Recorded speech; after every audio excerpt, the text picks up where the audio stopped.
Hi guys, I am राजन पांडे और आप देख रहे हैं शेक्सपियर क्लासेस को, जो कि बिहार में अच्छे कोचिंग संस्थानों में से एक है। और इसका प्रमाण है हमारा हर साल का बेहतर से बेहतर रिजल्ट। जैसे आप इस साल का इंटरमीडिएट का रिजल्ट देखें तो हमारे साथ जो यहाँ पे फोटो में है, जिनको मैं मिठाई खिला रहा हूँ, ये है धीरज कुमार। इन्होंने बिहार इंटरमीडिएट रिजल्ट 2020 में 9वें स्थान को हासिल किया। इनका कुल प्राप्तांक है 466 अंक और बिहार के टॉप 10 पे ये 9वें स्थान पे काबिज हैं। इनके साथ साथ सैकड़ों विद्यार्थियों ने अच्छे मार्क्स लाकर बिहार का तथा कोचिंग का नाम रोशन किया। ये मेरे साथ जो फोटो में दिख रहे हैं, ये है मंटू कुमार और ये 2019 में 446 अंक लाकर हमारे कोचिंग और क्षेत्र का नाम रोशन किया और ये जिला टॉपर थे। जहां तक मैट्रिक का सवाल है, 2020 में अमन कुमार ने 449 अंक लाकर तथा 2019 में विकास कुमार पांडे ने 442 अंक लाकर बिहार का तथा कोचिंग का नाम रोशन किया। दोनों रामगढ़ के रहने वाले हैं। साथ ही अनेकों विद्यार्थी ने 85% अंक लाकर कोचिंग का नाम रोशन किया, जिसका नाम वर्णन करूंगा तो काफी अधिक समय लग जाएगा। Hello friends, welcome back to the channel Shakespeare classes. I hope कि आप सभी अच्छे होंगे और 10th क्लास के जो भी चैप्टर और टॉपिक्स आपको पढ़ाए जा रहे हैं वो आपको समझ में आ रहे होंगे। अलॉन्ग विद जो भी सब्जेक्ट आपको पढ़ाए जा रहे हैं आपको समझ में आ रहे होंगे। ठीक है, तो बायोलॉजी में जो हम लोग पढ़ रहे हैं जैव प्रक्रम का सीरीज, ठीक है, जैव प्रक्रम लाइफ प्रोसेस, उसी का आज ये चौथा जैव प्रक्रम है जिसको हम लोग कहते हैं उत्सर्जन। इसको अच्छे से समझना। अभी मैंने जो बताया ये खुद ही एक ऑब्जेक्टिव है। एग्जाम में कई बार पूछा है कि जैव प्रक्रम कितने प्रकार के होते हैं, तो आप बताएंगे जैव प्रक्रम 4 प्रकार के होते हैं। ठीक है, अब ये जैव प्रक्रम 4 प्रकार के कौन कौन से होते हैं? तो जैव प्रक्रम का जो पहला पार्ट था वो था पोषण, सेकंड था श्वसन, थर्ड था परिवहन जो अभी हम लोगों ने जस्ट पीछे पढ़ा है, और चौथा है उत्सर्जन। तो जैव प्रक्रम ये 4 प्रकार के होते हैं और जैव प्रक्रम का आज हम लोग लास्ट पार्ट पढ़ने वाले हैं। जैव प्रक्रम के मैं बारे में आपको थोड़ा सा बता दूं कि जैव प्रक्रम एक ऐसा प्रक्रम है जिससे जीव क्या करते हैं, अपने शरीर का अनुरक्षण करते हैं। ठीक है, अनुरक्षण मतलब अपने शरीर का मरम्मत करते हैं। ठीक है, तो जैव प्रक्रम जो प्रक्रम है, अगर ये शरीर में ना हो, किसी भी जीव के शरीर में अगर लाइफ प्रोसेस ना हो तो कोई भी जीव जीवित नहीं रहेगा इस दुनिया में। क्योंकि जो पहला पार्ट है पोषण, पोषण रिलेट करता है खाने पीने से। अब कोई भी ऐसा जीव बताओ जो बिना खाए पिए जी सके। दूसरा पार्ट था श्वसन, जिसमें श्वसन लेना होता है, यानी कि सांस लेना होता है, ऑक्सीजन कार्बन डाइऑक्साइड का परिवहन होता है, तो श्वसन भी जीने के लिए ज़रूरी है। तीसरा है परिवहन, जिससे खून पूरे शरीर में फैलता है, फिर खून के द्वारा ही शरीर में ऑक्सीजन फिर कार्बन डाइऑक्साइड फैलते हैं, खून के द्वारा ही विटामिन खनिज लवण जो भी हम लोग खाते हैं फैलता है, तो परिवहन भी आवश्यकता है। और उसके बाद उत्सर्जन आवश्यक है, क्योंकि इतने सारे काम होने के बाद शरीर में जो है ना वो कुछ बेकार पदार्थ बचते हैं, तो उनको शरीर से बाहर निकालना होता है, तो उत्सर्जन भी करना जरूरी है। इसी वजह से मैं कह रहा हूँ कि जैव प्रक्रम अगर कोई भी जीव नहीं करता है तो वो इस धरती पर जीने लायक नहीं है, वो जिएगा नहीं। ठीक है, तो जैव प्रक्रम करना बहुत ही जरूरी है। तो आज हम लोग पढ़ेंगे उत्सर्जन। तो आप देख रहे होंगे उत्सर्जन के नीचे मैंने लिखा है topics plus objectives. It means कि आज मैं आपको जो भी टॉपिक पढ़ाऊंगा उत्सर्जन में, उससे रिलेटेड मैं आपको कुछ ऑब्जेक्टिव ही बता दूंगा, जिससे आपके टॉपिक और ऑब्जेक्टिव दोनों ही क्लियर होते चलेंगे और आपको पता भी चल जाएगा कि ऑब्जेक्टिव किस प्रकार के एग्जाम में आते हैं। और आप कभी क्वेश्चन बैंक में ढूंढ भी लीजिएगा, वे सारे क्वेश्चन एग्जाम में पूछे भी गए हैं। ठीक है, तो आप अच्छे से इसको समझिए और पढ़िए। चलते हैं उत्सर्जन के परिभाषा की तरफ। तो उत्सर्जन का जो परिभाषा है वो यह है कि जीवों के शरीर से अपशिष्ट पदार्थों का निकलना उत्सर्जन कहलाता है। क्या है? जीवों के शरीर से अपशिष्ट पदार्थों का निकलना उत्सर्जन कहलाता है। अब ये अपशिष्ट पदार्थ क्या होता है? अपशिष्ट पदार्थ का मतलब होता है बेकार पदार्थ जिसका कोई यूज ना हो, और इसी को हम लोग बायोलॉजिकल भाषा में उत्सर्जी पदार्थ भी कहते हैं। क्या कहते हैं? उत्सर्जी पदार्थ भी कहते हैं। तो इसका परिभाषा में आगे मैंने दिया है। तो समझ में आई बात कि मैं क्या कह रहा हूँ? जीवों के शरीर से अपशिष्ट पदार्थों का निकलना, यानी कि जितना भी शरीर में बेकार पदार्थ बनता है उपापचय क्रिया द्वारा। अब ये उपापचय क्रिया क्या है? देखो, शरीर के अंदर जो भी क्रियाएं होती हैं जो हमें पता चले या पता ना चले उसे ही हम कहते हैं उपापचय क्रिया। अब अगर कोई आपसे उपापचय क्रिया का परिभाषा पूछे तो आप ये नहीं बताएगा कि शरीर के अंदर जो क्रिया हमें पता चलती है नहीं चलती। स्पेशली उपापचय की क्रिया क्या होती है? शरीर के अंदर कई सारे कार्य होते रहते हैं जिससे हमारे शरीर की क्रिया चलते रहती है, उसी को हम लोग उपापचय क्रिया कहते हैं। जैसे पाचन की क्रिया होती है ना, तो पाचन की क्रिया जब होती है तो क्या शरीर हमसे पूछता है या फिर शरीर हमसे बताता है कि भाई मैं पाचन की क्रिया कर रहा हूँ, तुमको पता चल रहा है? ऐसा होता है क्या? नहीं ना। तो पाचन की क्रिया, फिर जो हम लोग श्वसन की क्रिया करते हैं और श्वसन की क्रिया में जो हम लोग ऑक्सीजन लेते हैं या फिर कार्बन डाइऑक्साइड छोड़ते हैं, तो क्या हमारा शरीर हमसे पूछ के ऑक्सीजन लेता है फिर कार्बन डाइऑक्साइड छोड़ता है? नहीं ना। और इस टाइप का शरीर के अंदर कई सारे कार्य होते रहते हैं जो हमें पता नहीं चलता है, तो उसी सारे क्रियाओं को हम लोग कहते हैं उपापचय क्रिया। ठीक है, कोशिका विभाजन होता है, प्रोटीन्स बनते हैं, विटामिन्स बनते हैं।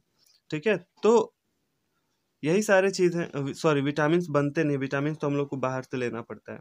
ठीक है, तो शरीर के अंदर कई सारे कार्य होते रहते हैं जो हमें पता नहीं चलते हैं, तो वही सारे उपापचय क्रिया हैं। तो इन्हीं सारी क्रियाओं के बाद जो भी बेकार पदार्थ बने, जो भी, उसे हम लोग कहेंगे अपशिष्ट पदार्थ, और अगर हम उसे शरीर से बाहर निकाल दे तो उसे हम कहेंगे उत्सर्जन। ठीक है, जैसे सिंपल सा एग्जांपल लेते हैं, जैसे आंसू है। आंसू रोने की उपापचय की क्रिया द्वारा होती है, निकलती है, बेकार पदार्थ निकल जाती है। फिर पसीना है। ठीक है, तो ऐसे ही जो बेकार पदार्थ है शरीर से बाहर निकल जाते हैं। इससे कुछ ऑब्जेक्टिव है, कुछ क्या, एक ऑब्जेक्टिव शायद होगा, यहाँ पे मैंने लिखा है कि उत्सर्जन जीवों के कौन से क्रिया से संबंधित है। और ये तो मैं अभी बहुत डिटेल में शुरुआत में बताया है कि उत्सर्जन जीवों के कौन से क्रिया से संबंधित है। जनन से रिलेट करता है, नियंत्रण समन्वय से रिलेट करता है, या जैव प्रक्रम से रिलेट करता है? सभी तो होगा नहीं। ठीक है, तो क्या आंसर होगा? जैव प्रक्रम। उत्सर्जन जो है वो कौन से प्रक्रम से रिलेट करता है? जैव प्रक्रम से रिलेट करता है। ठीक है, अब देखो, उत्सर्जी पदार्थ के बारे में तो अभी मैंने आपको बताया। उत्सर्जी पदार्थ कहते किसको हैं? तो वैसे पदार्थ जो शरीर से निष्कासित किया जाता है ना, वैसे पदार्थ जो शरीर से निष्कासित मतलब निकाला जाता है उसे हम लोग अपशिष्ट पदार्थ या फिर उत्सर्जी पदार्थ कहते हैं। तो कभी कभी ये परिभाषा एग्जाम में पूछा जाता है कि उत्सर्जी पदार्थ किसे कहते हैं, देन आप कहेंगे कि शरीर से जो भी बेकार पदार्थ निकाले जाते हैं उसे हम लोग उत्सर्जी पदार्थ कहते हैं। ठीक है, और जैसे यहाँ पे मैंने लिखा है कार्बन डाइऑक्साइड, नाइट्रोजन या फिर अमोनिया। अब ये नाइट्रोजनी पदार्थ में आ जाते हैं, अमोनिया, यूरिया और यूरिक अम्ल। ठीक है, तो एग्जाम में आपसे पूछा जाएगा कि कुछ नाइट्रोजनी या फिर निम्नलिखित में से कौन सा नाइट्रोजनी पदार्थ है, नाइट्रोजनी उत्सर्जी पदार्थ है। तो इसमें से कोई भी एक दिया रहेगा या फिर सभी दिए रहेंगे, तो आपको सभी में टिक कर देना है। ठीक है, तो उत्सर्जी पदार्थ आपको समझ में आ गया। एक बार मैं फिर से रिकॉल कर देता हूँ कि वैसे पदार्थ जो शरीर से निष्कासित किए जाते हैं उसे हम लोग कहते हैं अपशिष्ट पदार्थ। ठीक है, और जो भी हमारे शरीर से जो मुख्य जो उत्सर्जी पदार्थ निकलते हैं वो है नाइट्रोजनी पदार्थ। ठीक है, और कार्बन डाइऑक्साइड तो बनता ही है। कार्बन डाइऑक्साइड तो हमेशा जिंदगी भर हम लोग अपने नाक से छोड़ते ही रहते हैं। ठीक है, देखो यहाँ पे क्या है, निम्नलिखित में कौन एक नाइट्रोजनी पदार्थ है? कौन है निम्नलिखित में कौन एक नाइट्रोजनी पदार्थ? अभी तो मैंने बताया कि तीनों है, अमोनिया है, यूरिया है, यूरिक अम्ल है। और इसमें जो है यूरिया, ये एक जटिल नाइट्रोजनी पदार्थ है, नहीं बहुत जटिल होता है, इसको उत्सर्जन करने में थोड़ा सा परेशानी होता है। या फिर इसके बनने में थोड़ा ज़्यादा टाइम लग जाता है, ठीक है, इसलिए इसको जटिल कहा गया है। तो चलते हैं आगे। जंतुओं में उत्सर्जन। एक कोशिकीय जंतुओं में उत्सर्जन किसके द्वारा होता है?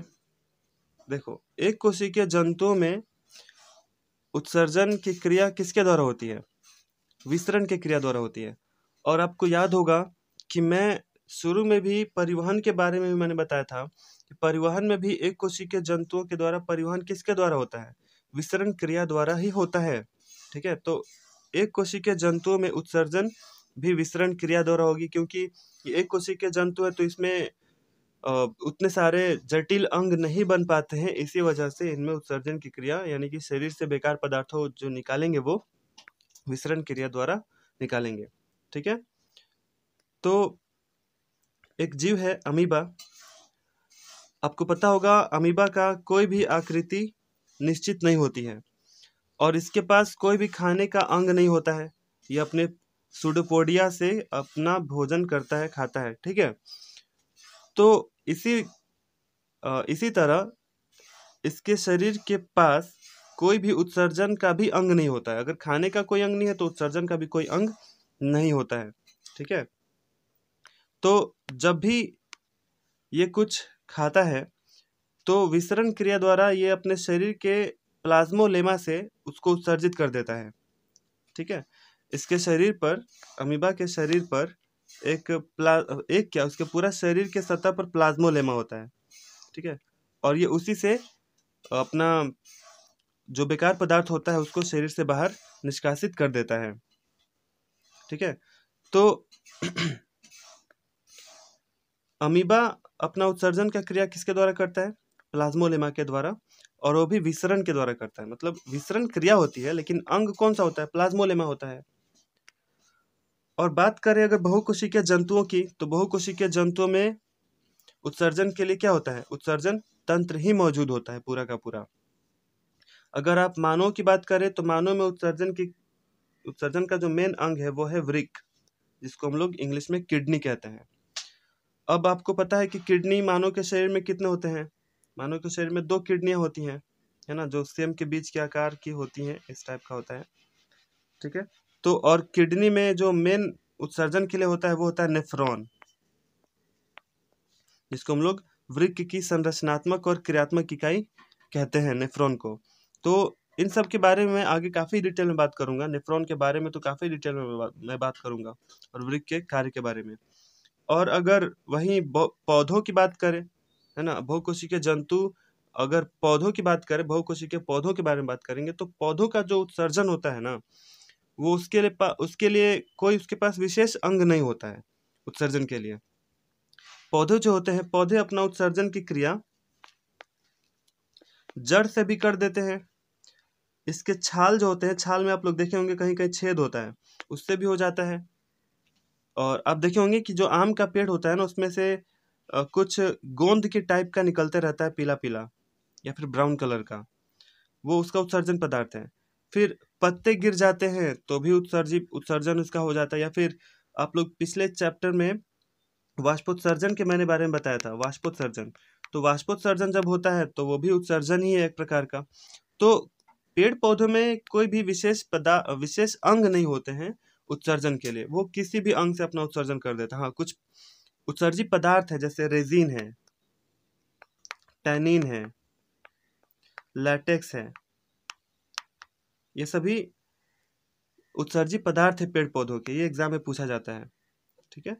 तो वही बात है, एक कोशिकीय जंतु या फिर एक कोशिकीय पौधे होंगे तो उनमें उत्सर्जन की क्रिया किसके द्वारा हो जाएगा?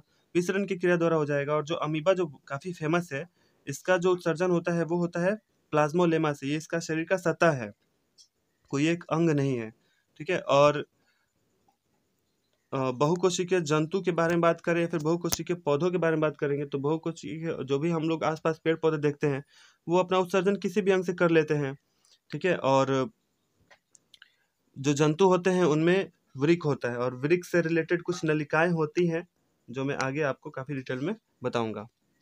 चलते हैं कुछ ऑब्जेक्टिव देख लेते हैं इससे। तो एक कोशिकीय जंतुओं में उत्सर्जन की क्रिया कैसे होती है? बताइए, एक कोशिकीय जंतुओं में उत्सर्जन की क्रिया कैसे होती है? परासरण क्रिया द्वारा होती है, वितरण क्रिया द्वारा होती है, रक्त परिवहन, या फिर इनमें कोई नहीं? तो एक कोशिकीय जंतुओं में उत्सर्जन की क्रिया विसरण क्रिया द्वारा होती है। अभी तो मैंने आपको बताया था पीछे, ठीक है। और कई सारे एक कोशिकीय जंतु हैं, परिवहन की क्रिया भी विसरण क्रिया द्वारा ही होती है एक कोशिकीय जंतुओं में। नेक्स्ट है, अमीबा में उत्सर्जन किस अंग द्वारा होता है?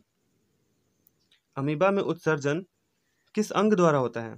तो अमीबा में उत्सर्जन प्लाज्मोलेमा के द्वारा होता है, अभी मैंने बताया। और कोशिका द्रव्य के द्वारा तो होगा नहीं, और केंद्रक के द्वारा होगा नहीं। अगर इन्हीं के द्वारा उत्सर्जन हो जाएगा तब तो अमीबा मर ही जाएगा, क्योंकि सब इसको तोड़ना पड़ेगा। और एक नाम मैंने यहाँ पे लिखा साइटोस्टोम।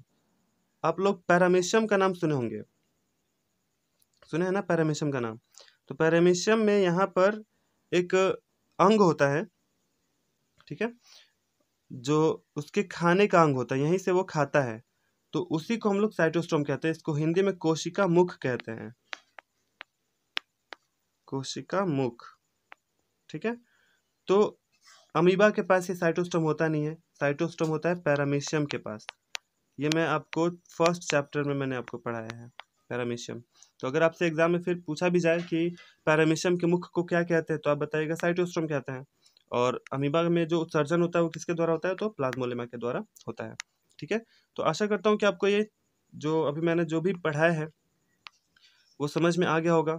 तो इसमें मैंने टॉपिक और साथ ही साथ उसका ऑब्जेक्टिव भी लिख दिया था, जिससे आपको काफ़ी आसानी होगी लिखने और पढ़ने में।